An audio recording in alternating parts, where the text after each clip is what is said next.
One is the big kind of epic sweep of the rise and fall of the Comanches as a tribe that I argue was the most powerful in American history. But in addition to this big story, it's also a small and intimate story of what happened to a family on the frontier. And that story involves the Parker clan. In the year 1836, a Comanche raid about 90 miles of what is today Dallas resulted in the kidnapping of a 9-year-old girl named Cynthia Ann Parker, which started one of the great epics of the American West. Perhaps most surprising to people who don't know anything about the Comanches is what a determinate force they were in the opening of the American West. In fact, they had more to say over what happened and how the American West opened itself than any other tribe in American history. It was fear of the Comanches, in fact, that led Mexico to allow white settlement into Texas in the first place to create a buffer against their dreaded enemy, the Comanches. This resulted in the Battle of the Alamo, Goliad, and eventual Texas independence. It was the Comanches that account for the invention of the six-shooter, the Comanches that account for the invention of the Texas Rangers. You can just keep going with this, but they're a principle around which the entire kind of western frontier opened. And indeed, you could say that the West wasn't truly won for the whites until the Comanches lost it. And the Comanches were victims. I mean, they were victims of the United States military. They were victims of a massive buffalo hunt that killed 60 million buffalo and destroyed their way of life. But they were also enormously powerful and enormously determinate of what happened in the West. And it's a bit of a different look, I guess, to see an American tribe as just pure power and indeed also diplomatic and political influence. This is a different view, and it rearranges a little bit the way you look at the idea of victimization.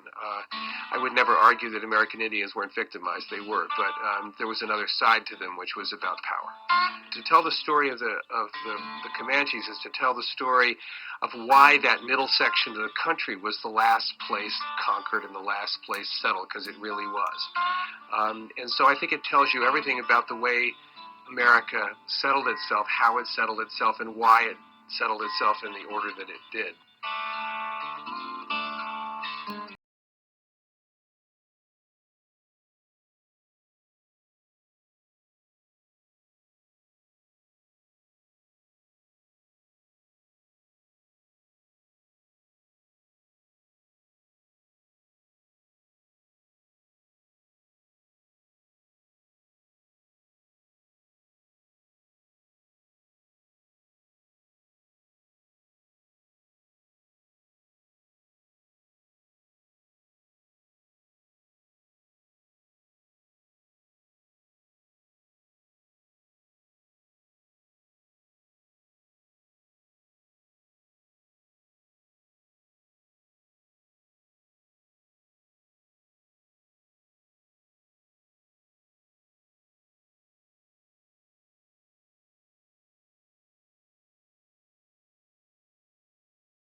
Let them kill, skin, and sell until the buffalo is exterminated, as it is the only way to bring lasting peace and allow civilization to advance. Unofficially, in the run-up to the Red River War, General Philip Sheridan expressed the conviction held by many in the military and the U.S. government. Decimating the American buffalo or bison population would force American Indians onto the reservation, clearing the plains for white settlers eager to take their place. For hundreds of years, the Southern Plains tribes depended on the buffalo, on its hide for clothing, blankets, and homes, its meat for food, its dried manure for heating fuel. The U.S. Army hoped that without their staff of life, American Indians would surely give up their way of life, and, with any luck, become Christian farmers. Before the tribes realized the full consequences of the hunters' actions, the buffalo had become a commodity. While the dark beasts blanketed the plains in the tens of millions, the demand for buffalo products rose sky high. Hunters poured onto the plains to exploit this seemingly limitless resource. Some men perched on the roofs of slow-moving trains and killed for sport. Most came in wagons carrying large-caliber Sharps rifles and killed for money. By the end of the 1870s, the buffalo would be all but extinct.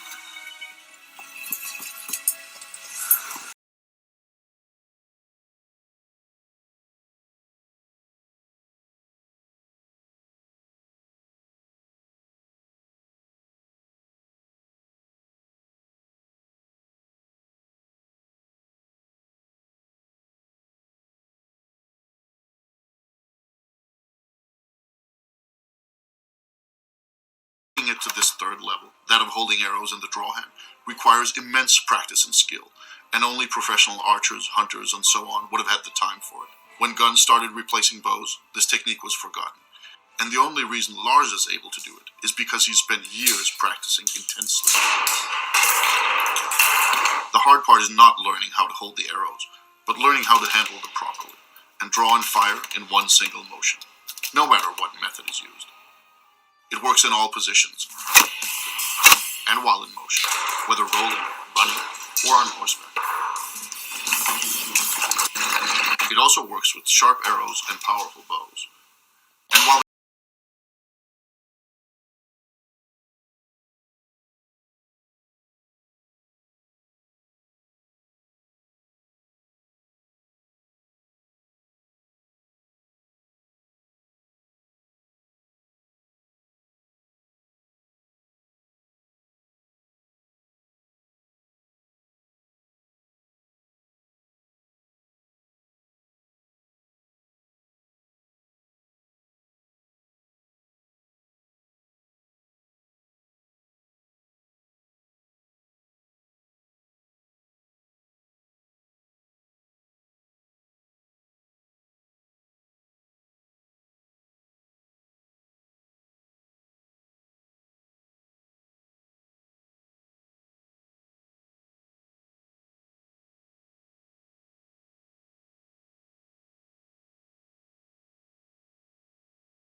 is said that during the forced removal of the Cherokee Nation from their eastern homelands in 1838, that the women were overcome with sadness and despair.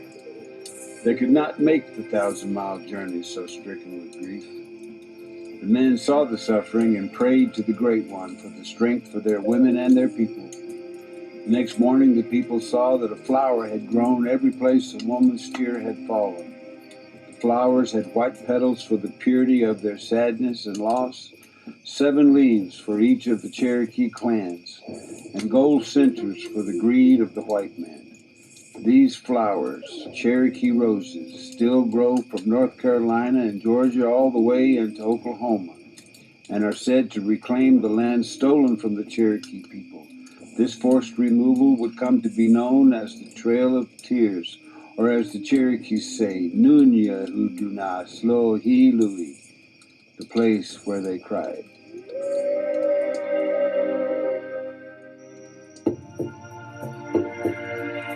In 1830, President Andrew Jackson signed the Indian Removal Act into law, giving him authority to remove the Native Americans of the Southeast to lands west of the Mississippi. With this act in place, Jackson was able to threaten and force tribes into signing treaties, giving their land away forever. With the signing of the first treaty by the Choctaw of Mississippi, the removal began. Over the next decade, tens of thousands of Native Americans would be forced to walk one of the 4 trails leading to Indian Territory, or modern-day Oklahoma. With as little as the clothes on their backs, these tribes, the Choctaw, Muskogee, Chickasaw, Seminole, and Cherokee, were marched over 800 miles at gunpoint. Many died from exposure, starvation, and exhaustion along the way, in one of the most shameful acts in U.S. history, known today simply as the Trail of Tears.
No war occurs in a vacuum, and no matter how brief the Red River War's duration, its causes had developed over time. In the 1830s, whites expanded into the Southern Plains, a land traditionally inhabited by American Indians. Although attacks, raids, and counter-raids occurred often, the U.S. Army involved itself only sporadically in these conflicts. When the Civil War prompted the U.S. military to withdraw from the western frontier, the tribes of the Southern Plains exerted control, staging attacks on settlers. After a public outcry, the government established the Medicine Lodge Treaty of 1867, calling for 2 reservations to be set aside for the Comanche, Kiowa, Southern Cheyenne, and Arapaho tribes. According to the treaty, the government would provide basic services, training, housing, food, and supplies, including guns and ammunition for hunting. The tribes could hunt on any land south of the Arkansas River, as the treaty said, so long as the buffalo may range thereon. Some tribal leaders endorsed the treaty, agreeing to stop their raids. Many members moved voluntarily to the reservation. Immediately, in defiance of the treaty, commercial hunters moved into the area reserved for the tribes, killing buffalo with the U.S. government's unspoken approval. Desperate in the face of this threat to their primary source of food, clothing, and shelter, the tribes struck back, uniting against a common enemy. After witnessing the tribes' violent attacks on buffalo hunters and on settlers, the government resolved to force Southern Plains tribes onto the reservations. Throughout approximately 20 military engagements, the better-equipped Army kept American Indians on the run until June of 1875, when the last of the tribes, the Quahati Comanche, and their leader, Quanah Parker, surrendered.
The Red River War threw a long-standing clash of cultures into stark relief, and it's often the leaders on both sides who illustrate this most vividly. But while their actions may appear clear-cut, their motivations often were not. The 3 main drivers of the Army's strategy, William Sherman and Philip Sheridan, along with Colonel Ranald Mackenzie, were all products of their time. After the Civil War, the U.S. drastically reduced the size of the Army. The remaining officers sought career advancement in the West. Through modern eyes, those officers may appear cruel or cold-blooded, but they could also have been executing orders in the most efficient way they knew. Army leaders usually measured military success by the degree of injury inflicted on the enemy. Mackenzie, however, chose to kill large numbers of horses instead of large numbers of American Indian people. Whether motivated by expedience or sympathy, he succeeded in his strategy. By contrast, Comanche leader Quanah Parker earned much of his reputation as a leader by demonstrating fearlessness. American Indians appeared more concerned with self-defense than with retribution. As a mobile, guerrilla-type force, they often chose delay tactics that shielded nearby women, children, and the elderly from danger.